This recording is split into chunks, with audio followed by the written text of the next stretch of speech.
A hospital waiting room at 2 in the morning. A man in a wrinkled Uber driver jacket sits with his head in his hands, still wearing the seatbelt crease across his shirt from 12 straight hours behind the wheel. His phone buzzes in his pocket. Another ride request from someone stumbling out of a bar downtown. He ignores it. Through the double doors marked intensive care unit, his 16-year-old son lies unconscious on a surgical table, leg shattered in 3 places, ACL torn clean through, nerve damage the trauma surgeon said might never fully heal. The injury didn't happen in a car accident. Didn't happen during an official game with referees and rules. It happened during a practice scrimmage when a 19-year-old college kid, the son of the richest man in their suburb, decided that a poor kid from the public high school being better at football than him was personally offensive and unacceptable. The attack was deliberate. Witnesses saw it. Coaches saw it. Someone's phone caught it on video. But within 4 hours, the school called it an unfortunate accident. The police refused to file charges, and hospital administrators suddenly couldn't remember seeing anything suspicious about the injury patterns. And 30 minutes ago, a lawyer in a suit that costs more than 3 months of the father's rent walked into this waiting room and slid an envelope across the coffee table. Inside, a check for $100,000 and a 2-page document with lots of words that boil down to one thing: sign here and pretend it never happened. Comment below where you're watching from.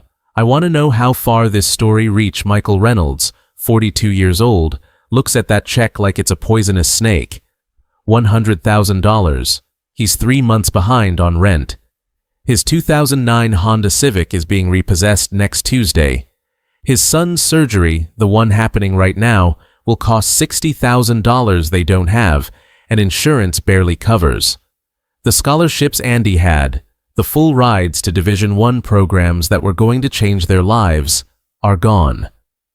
Coaches don't offer scholarships to kids with destroyed knees and nerve damage. $100,000 would solve everything. Pay the surgery, catch up rent, fix the car, start over. All he has to do is sign a piece of paper saying that Blake Thornton, 19 years old, home from his expensive private college for the summer, playing for an elite club team his daddy bought him a spot on, didn't deliberately destroy Andy's knee out of jealousy and rage. All he has to do is agree that it was just an accident. Kids playing rough. Nobody's fault. These things happen. Mike Reynolds stares at the pen in his hand. The lawyer is still sitting across from him, checking his Rolex, waiting. Mr. Reynolds, I understand you're emotional right now, but this is a generous offer. Your son's medical expenses, your financial difficulties, this solves everything. And frankly, pursuing any other course of action would be expensive, time-consuming, and ultimately futile. Mr. Thornton has significant resources. You drive for Uber. The words land exactly as intended, a reminder of the power imbalance, a threat wrapped in politeness. Mike looks up at the lawyer, and for the first time in 5 years, he feels something other than shame and exhaustion. He feels the thing that used to drive him when he wore suits instead of a jacket with someone else's coffee stains on the sleeve. He feels rage, cold, clear, focused, the kind of rage that doesn't yell or throw punches, the kind that takes notes. I need 48 hours to think about it, Mike says quietly. The lawyer smiles like he's already won. Of course, but I'll need an answer by Friday. Mr. Thornton is eager to resolve this matter quickly. He stands, straightens his tie, leaves his business card on top of the envelope. Call me when you're ready to move forward. He walks out, expensive shoes clicking on linoleum. Mike sits alone in the waiting room, picks up the business card, turns it over, pulls out his phone, not the one pinging with Uber requests, but an old iPhone he hasn't used in years. Opens the voice memo app, starts recording, and for the first time since his world fell apart, Michael Reynolds stops being a victim and starts being a lawyer again. 5 years ago, Mike Reynolds had a different life. A law practice with his name on the door. A corner office. Clients who paid on time. A wife who laughed at his terrible jokes, and a son who thought his dad could fix anything. He specialized in criminal defense, the kind of cases where rich people's kids got caught doing stupid things and needed someone smart enough to make problems disappear. He was good at it. Good enough that they lived in a neighborhood with actual trees and schools that had new textbooks. Good enough that Andy played in a youth football league that cost $300 a season and nobody blinked. Then, Sarah died. Car accident on a Tuesday afternoon. Some kid texting and driving. Ran a red light going 50 in a 35 zone. She died on impact. The kid's parents had money, good lawyers, insurance that actually paid. Sarah had a funeral that cost $12,000 and medical bills from the ambulance ride to the hospital where they pronounced her dead. Mike fell apart. Couldn't eat. Couldn't sleep. Couldn't stand in a courtroom and defend people he suddenly hated because his wife was dead, and the system that was supposed to deliver justice just sent him bills instead. Clients left. Cases piled up. He missed deadlines, forgot court dates, stopped returning calls. Within 6 months, his practice was gone. The office, the house, the savings account that was supposed to pay for Andy's college, all of it evaporated into medical debt and funeral costs and the black hole of grief. They moved to a 2-bedroom rental in a cheaper part of town. Mike started driving for Uber because it was the only job that didn't require him to pretend he was okay. 70 hours a week behind the wheel, listening to drunk people talk about their problems, delivering food to people who didn't tip, barely making rent. Andy, 11 years old and drowning in his own grief, threw himself into football. It was the only thing that made sense. The only place where effort equaled results, where if you were good enough, people noticed. He was good enough. By 14, he was the best running back in his district. By 16, he had scholarship offers, Division I programs, a future. The only thing Mike hadn't destroyed, until last night. The attack happened during an evening practice. Andy's public high school team was scrimmaging against the elite club team that practiced on the same complex, some goodwill community outreach thing the club did for publicity. Blake Thornton was on that club team. 19 years old, technically still eligible because he'd taken a gap year before college that his father's money arranged. Blake was a mediocre athlete with an expensive uniform and a last name that opened doors. Andy was a poor kid with speed that college scouts timed with stopwatches and put in reports. They matched up during a drill. Andy made Blake look slow, made him look ordinary, made him look like exactly what he was, someone who bought his way onto a team instead of earning it. The other players noticed. Someone laughed. Blake's face went red. Next play, Blake went low. Not a football tackle. A targeted hit to the knee, the kind that ends careers. Witnesses heard the crack from 20 yards away. Heard Andy scream. Heard Blake, standing over him, spit the words, "Stay down, trailer trash." Coaches rushed in. Ambulance called. Andy on a stretcher, knee twisted at an angle that made grown men look away. At the hospital, the orthopedic surgeon delivered the news in a voice that suggested he'd done this too many times. Complete ACL tear, MCL damage, significant nerve involvement in the lower leg. We'll need to operate immediately, but I need you to understand, even with surgery, even with perfect recovery, he's not going to have the explosiveness he had before. The nerve damage is unpredictable. He might walk without a limp. He might not. College football at this level, I'm sorry, but that's not realistic anymore. Mike heard the words like they were coming from underwater. Heard Andy, waking from the anesthesia after surgery, asking if the scouts were still coming. Heard himself lie and say, "Yes, we'll figure it out. You'll be okay." heard Andy see the truth in his father's face and turn away without saying another word. If you believe no child should have their future stolen by a rich bully's jealousy, hit subscribe. Only people who think wealth should buy immunity from hurting others won't. Then the cover-up started. Fast. Professional. Within 6 hours of Andy's surgery, the school's athletic director called it an unfortunate accident during routine play. The police, specifically the police chief, who Mike later learned played golf with Richard Thornton every Saturday, declined to investigate, citing no evidence of criminal intent. The hospital's head administrator, whose biggest donor was Thornton Properties LLC, suddenly had no record of the coach's initial statement describing the hit as deliberately vicious.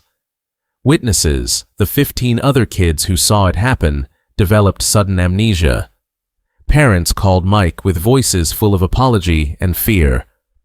"My son wants to help, but the Thorntons, Mr. Thornton owns the building my business leases. I can't afford to make him angry. I'm sorry." One by one, the truth got buried under money and threats and the simple physics of power. Mike spent 48 hours doing something he hadn't done in 5 years. He investigated, started with public records. Richard Thornton owned 40% of the commercial real estate in their suburb. Shopping centers, office buildings, the complex where Andy's school leased their practice fields. He sat on the school board, donated $250,000 annually to the police union. His campaign contributions bought city council seats and judgeships. His son Blake had been arrested twice before, once for assault at a bar, once for DUI, and both cases disappeared before arraignment. There was a pattern, a system, money converting consequences into inconveniences. Mike pulled his old bar card from a drawer where it had been gathering dust, looked up his status. Inactive, but he could reactivate it with some paperwork and continuing education credits he could do online. He set up a new email address, started documenting everything. Then he did something risky. He called Thornton's lawyer back and said he wanted to negotiate. They met at a coffee shop, neutral ground.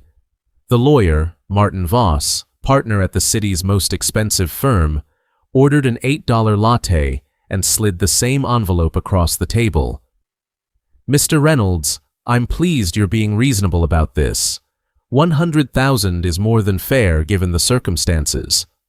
Mike looked at the check, looked at Voss, said, "I need more information about Andy's future medical costs. The surgery was just the start. There's physical therapy, possible follow-up procedures.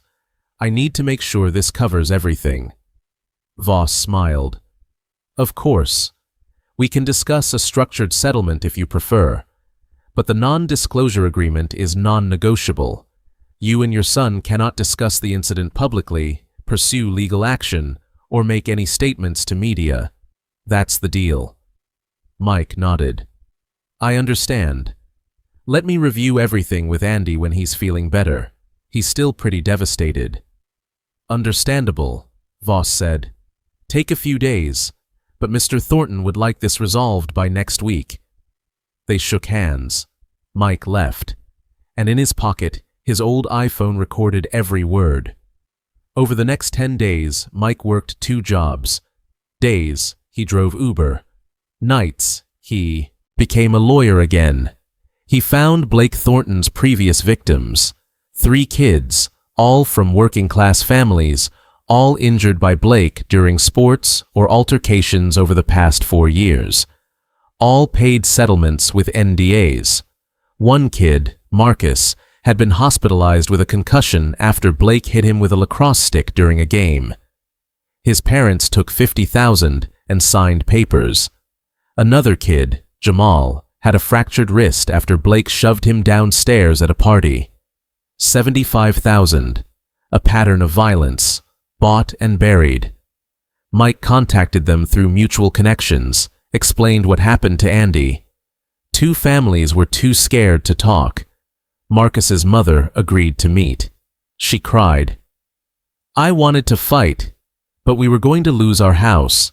Blake's father threatened to sue us for defamation if we said anything. I took the money, and I've hated myself ever since.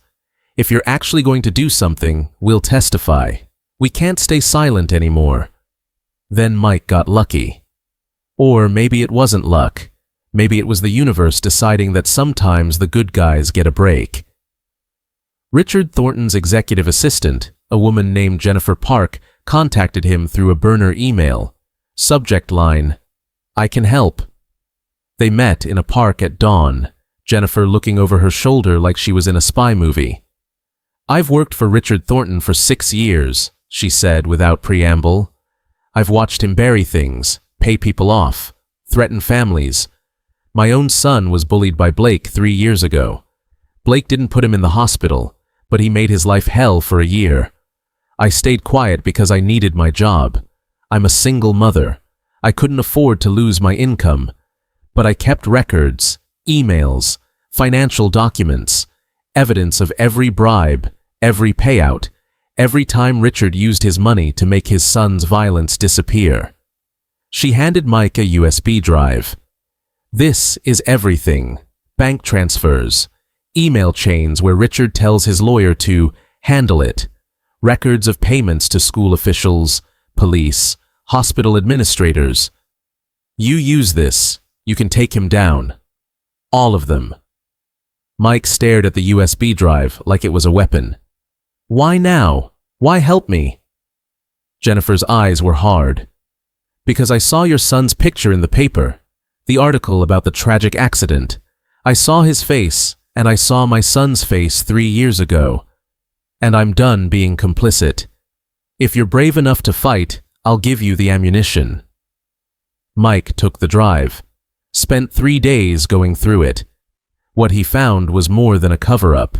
It was systemic corruption. Richard Thornton had paid the school board chairman $20,000 the week after Blake's first assault, paid the police chief's consulting company $15,000 annually, made donations to the hospital foundation contingent on discretion in sensitive matters. It wasn't just about Blake.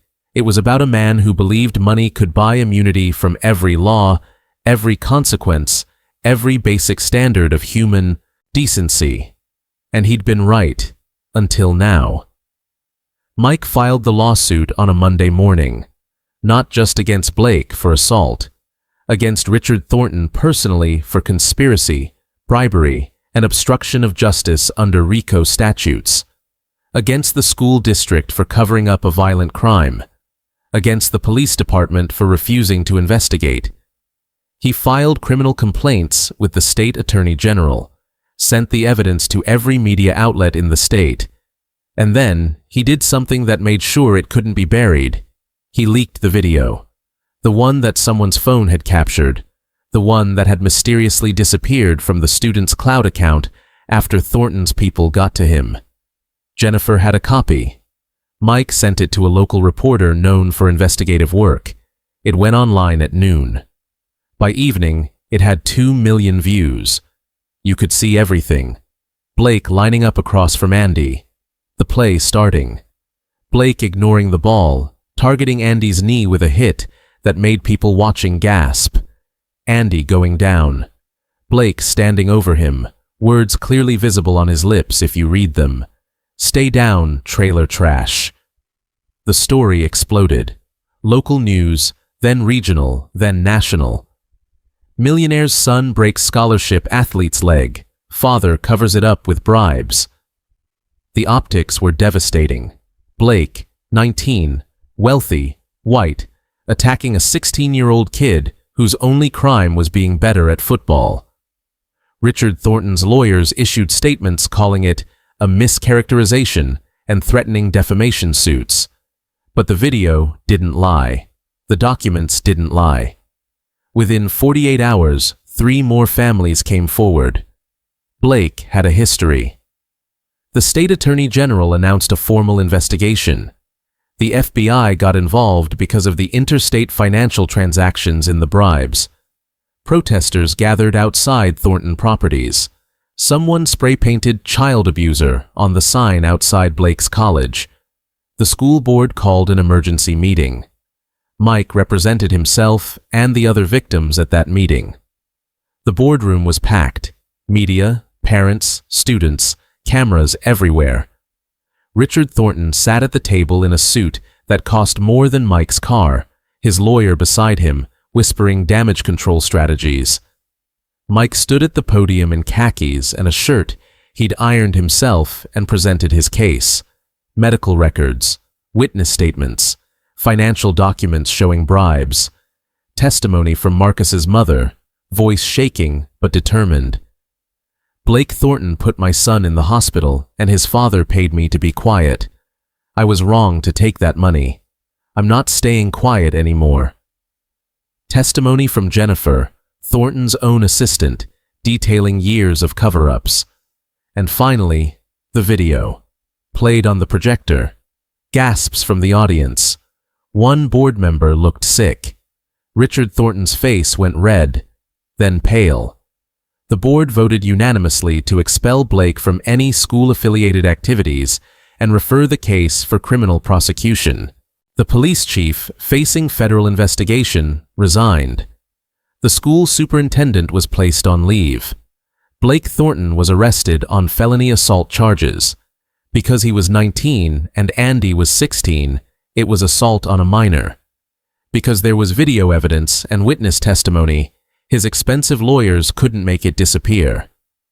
The trial was 3 months later. Public. Televised. Mike sat in the gallery, Andy beside him in a brace, still limping 8 months after surgery. Blake took a plea deal. 3 years in prison, permanent record, restitution to Andy and the other victims. Richard Thornton faced federal charges for bribery and obstruction. He eventually pleaded guilty, sentenced to 18 months, and fined $5 million. His real estate empire started crumbling as tenants broke leases and partners distanced themselves. The man who thought money made him untouchable learned that some things can't be bought. But none of that gave Andy his knee back. None of it returned the scholarship offers or the dreams of going pro. Andy had surgery, 12 months of brutal physical therapy, and a permanent limp. He could walk, could jog slowly, could play recreational sports. But the explosiveness was gone. The thing that made him special. The scouts stopped calling. The coaches moved on to next year's recruits. For months, Andy fell into depression, stopped going to school, stopped eating, sat in his room watching old game footage and crying. Mike didn't know how to fix it, couldn't fix it, could only sit with his son and let him grieve. One night, Andy said, "I hate him, I hate Blake, but I hate me more for letting my whole life be about football. Now it's gone and I don't know who I am." Mike took a breath. "You're my son. You're the kid who got back up every time you got knocked down. You're the person who taught me it's okay to fight even when you're scared. Football doesn't define you. Neither does this injury. You get to decide who you are." It took time. Therapy. Small steps. Andy started volunteering as an assistant coach for the Youth Football League, working with kids 8 and 9 years old who just loved the game. He found he was good at teaching, patient, encouraging. He taught them that football wasn't about being the best or getting scholarships. It was about teamwork and effort, and learning how to lose without quitting. One kid, small for his age, got cut from the travel team, came to practice crying. Andy sat with him. "You know what I learned? Your value isn't your talent, it's your character.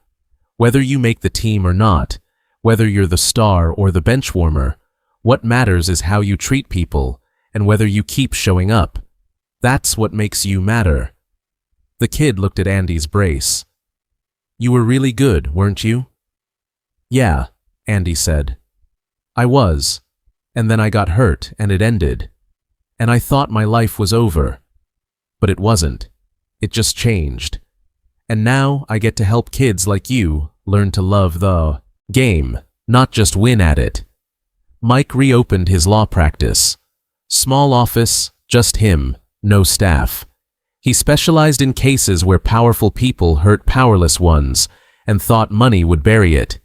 He took clients other lawyers wouldn't touch, worked pro bono when they couldn't pay, used the publicity from the Thornton case to attract attention to systemic injustice. The State Bar Association gave him an award for courage and ethical advocacy. He didn't feel courageous. He felt like someone who'd finally remembered what he was supposed to be doing all along. One afternoon, a woman came to his office. Her daughter had been assaulted by a wealthy businessman's son. Police wouldn't investigate. School called it, he said, she said. The woman had no money, no power, no hope. Mike took the case. 1. Started a pattern. Other victims found him. He built a practice around fighting for people the system ignored. 2 years after the attack, Andy coached his youth team to a championship. Not because they were the most talented, but because he taught them to play for each other. Mike watched from the sideline, saw his son limp onto the field to congratulate the kids, saw them swarm him with hugs, saw Andy smiling, really smiling. After the game, they got ice cream, same tradition they'd had since Andy was 8. "Dad," Andy said, "I've been thinking about college. I'm not getting a football scholarship, but maybe I can study sports medicine. Or coaching. Something where I still get to be part of the game." Mike felt his throat tighten. "You can study whatever you want. We'll figure out the money." Andy nodded, paused. "I'm glad you didn't take the $100,000. I was so angry at you for months. Thought you were being stupid and stubborn. But you taught me something more important than football.